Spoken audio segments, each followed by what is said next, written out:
اهلا بيكم حبايبي يا احلى متابعين في الدنيا. يوم جديد ووصفة جديدة، يا رب تعجبكم. هنبتدي بقى النهاردة اكلة العزومات. المحشي طبعا مفيش سفرة بتخلى من المحشي.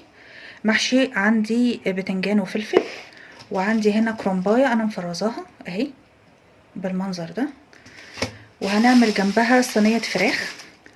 الفرخة دي كيلو ونص لسه جاية اهي، تمام كده. الفرخة دي كيلو ونص متقطعة، هحطها طبعا في محلول النقع واشطفها وارجع لكم. هجيب عندي بصلتين علشان اعمل تسبيكة المحشي، وطبعا المحشي عندي اساسي في كل العزومات، فانا هقول لكم على طريقة كده حلوة نعمل بيها المحشي وسهلة وبسيطة، لا بتاخد مجهود ولا بتاخد وقت.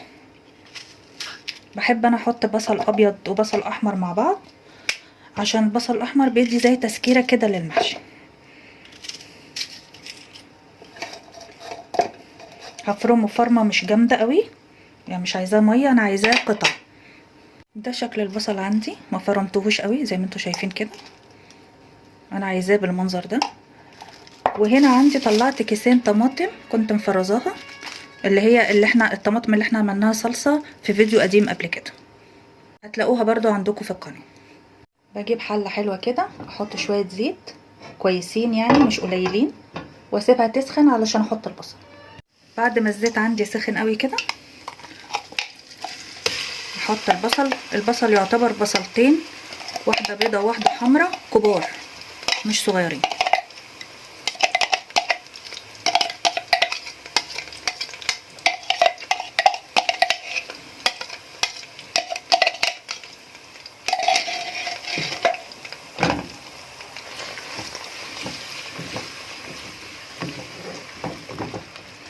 ابتدي احمر فيها شوية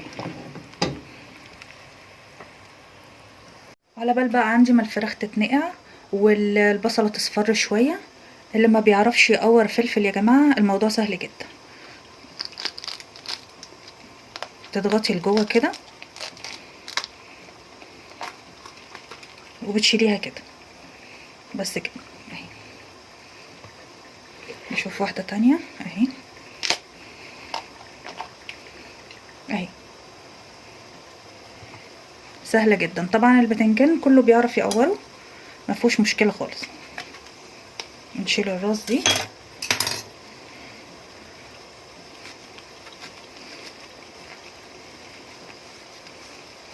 وبنقور البتنجان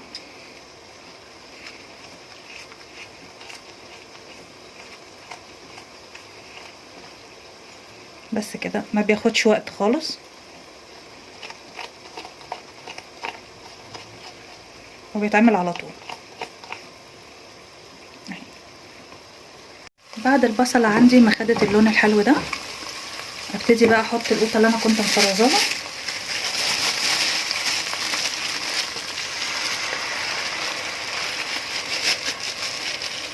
كده بالمنظر ده،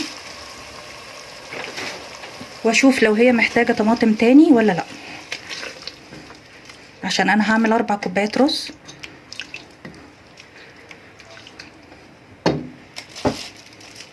انا بشوف ان كده كفاية طماطم.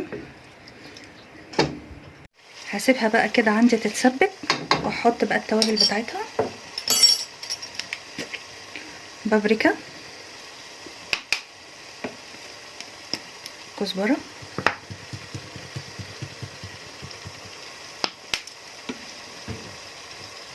ملح،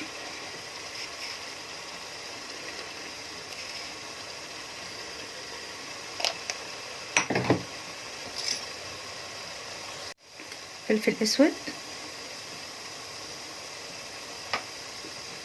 حبة صغيرة مش كتير، كمون،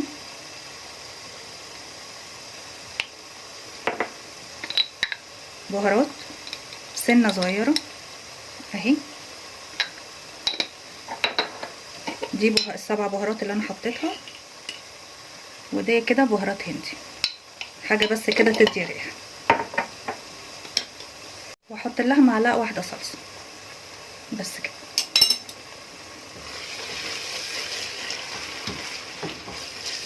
هي الطماطم طبعا متسبكة فمش هتاخد عندي وقت.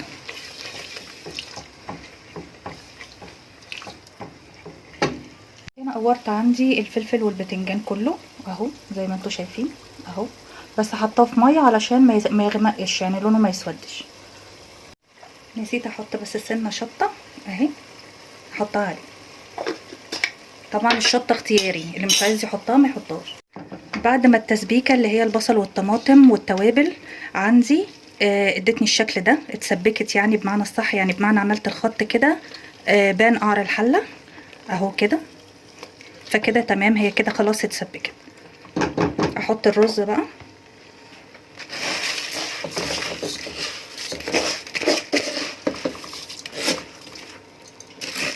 مغسول وزي الفل، بس بصفيه كويس بس من الميه وبحطه كده. اديله تقلبتين بقى مع التسبيكه كده. هي كده مش محتاجه اي حاجه تاني خالص ولا حتى زيت، يعني هي كده مش محتاجه اي حاجه خالص، وريحتها حلوه جدا جدا، واللون زي ما انتوا شايفين كده.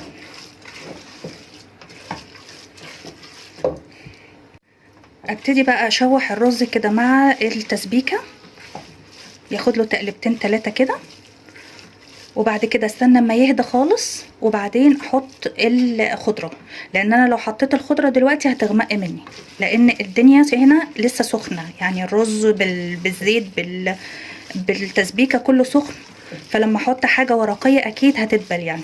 فاستنى شويه اما تهدى وبعدين احط الخضره اللي انا مفرزاها. هنشوف برضو هنحطها امتى وهنحطها ازاي. على بال بقى الرز عندي ما يهدى، دي الفراخ عندي بعد ما اتغسلت زي ما انتوا شايفين زي الفل اهي، واتغسلت بعد ما اتحطت في محلول النقع، شطفتها شطفه كويسه وصفيتها، واهي الفراخ عندي بقت جاهزه. عملت فيها طبعا النغزات اللي انا بعملها فيها علشان تشرب من التتبيله. التتبيله عندي انا مجهزاها، كنت مفرزاها في الفريزر، عباره عن بصله كبيره و2 طماطم، ودي بالنسبه للفرخيه لوحده.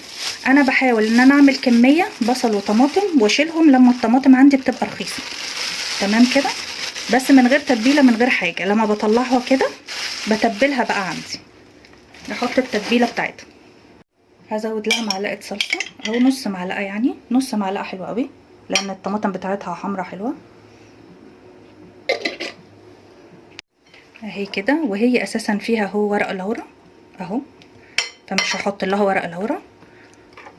احط لها بقى التوابل بتاعتنا، بابريكا، كزبره،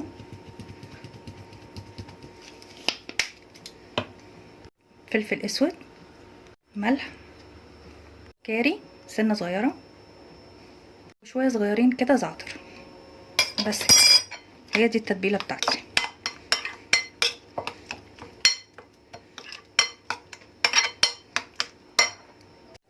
هبتدي بقى احط جزء صغير كده من التتبيله تحت كده في القعر،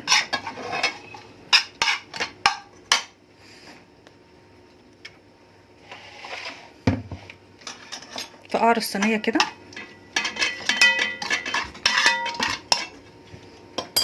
واخد حته حته احط فيها التتبيله. طبعا ايديا مغسوله زي الفل مفيش كلام،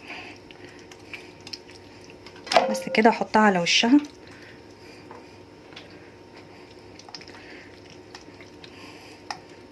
وبصوا نخلي بالنا ان بين العظم مفيش دم خالص، ومغسوله حلو جدا جدا. محلول النقع مهم جدا واساسي.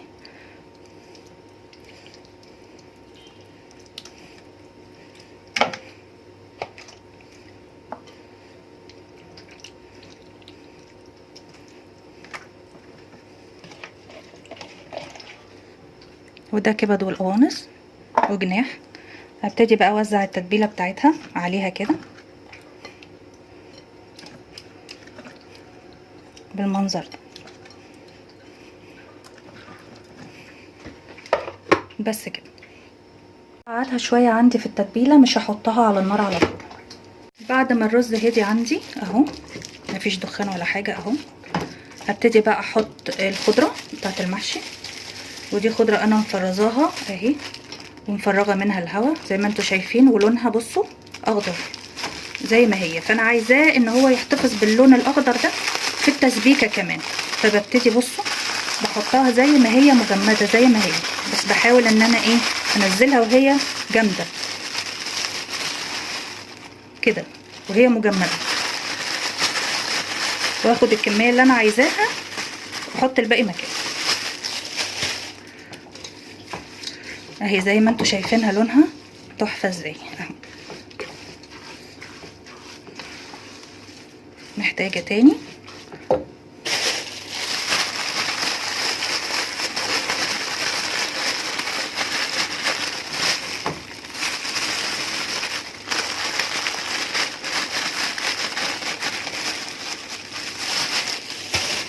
اهي.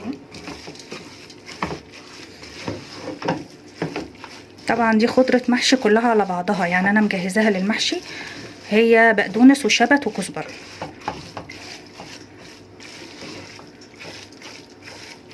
ريحتها يا جماعه جميله جدا جدا جدا اهي، علشان تفضل عندي لونها اخضر، يعني انا بعمل الحركه دي عشان تفضل عندي لونها اخضر.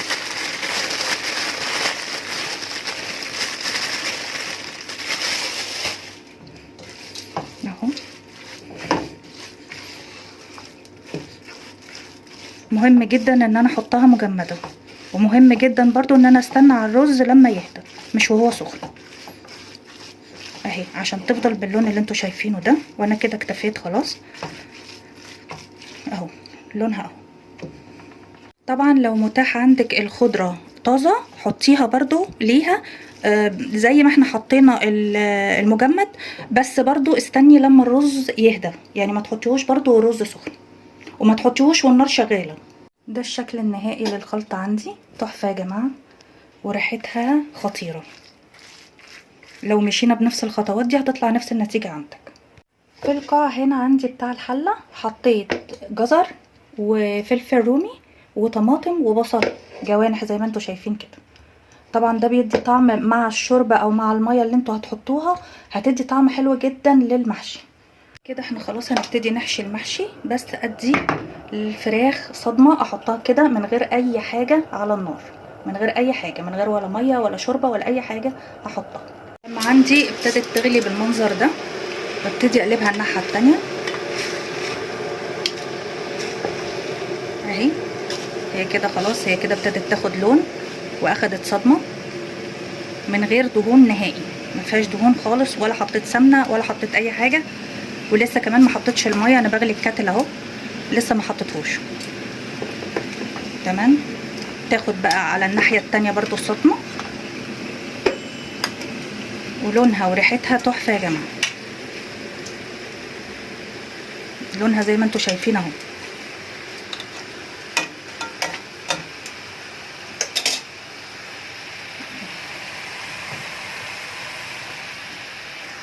بعد ما خدت عندي اللون ده خلاص ابتدي احط ميه من الكتل حبه كده. دي كميه الميه اللي انا حطيتها فيها، مش لغايه الاخر قوي عشان ما تتهريش، وبس كده. وهقلبها تاني الناحيه التانيه قبل ما ادخلها الفرن.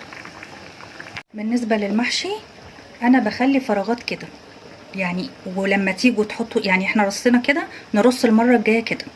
تمام كده وصلت الفكره. والنص التاني بتاع الحله عندي هنا ده هخليه للبتنجان عشان هعمله كله في حله واحده. ده شكل المحشي عندي بعد ما خلصناه. هو الكرنب هنا تحت بس مش باين لان البتنجان اكتر فغطى عليه. تمام. وهنا برضو البتنجان كله، وهنا الفلفل الاخضر.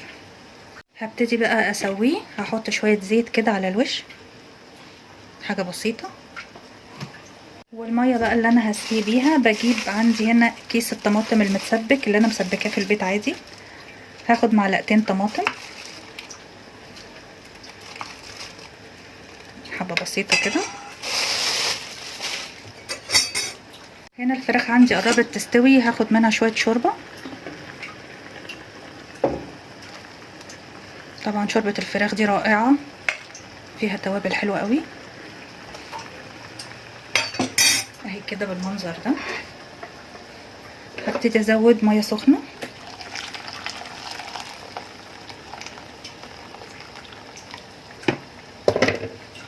هحط لها بقى ملح شويه صغيره،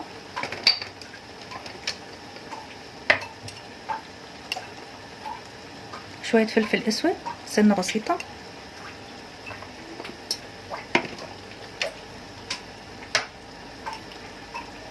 شويه كمون، بس ما بتاخدش اكتر من كده.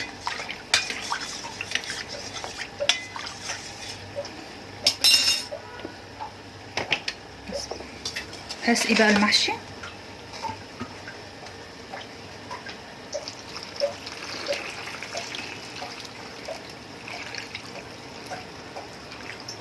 بالمنظر ده كده، هو كده مش هيحتاج ميه تاني، خلاص كده. وهغطيه واسيبه يستوي. حطيته كده على نار عاليه لغايه ما يغلي، وبعد ما يغلي اوطي عليه. ده شكل الفراخ عندي لما استوت من فوق اهو، واتاكدت انها استوت زي ما انتوا شايفين كده. ابتدي اخد بقى من الصوص اللي تحت ده، احط عليها كده عشان هدخلها الشوايه تاخد اللون الحلو بتاعنا اللي احنا متعودين عليه. ابتدي اوزع كده الصوص بتاعها عليها. مش هحتاج اي حاجه تاني، ومش هحتاج صلصه تاني. بس كده ادخلها بقى الفرن تحت الشوايه تاخد لون حلو واطلعها. ده الشكل النهائي لطبقنا النهارده اهو، زي ما انتوا شايفين المحشي والفراخ. وتعالوا كمان نشوف المحشي وسواه من جوه اهو. بصوا الرز مفلفل ازاي، ولون المحشي من جوه عامل ازاي. اتمنى الطبق يكون عجبكم، واشوفكم في فيديو جديد.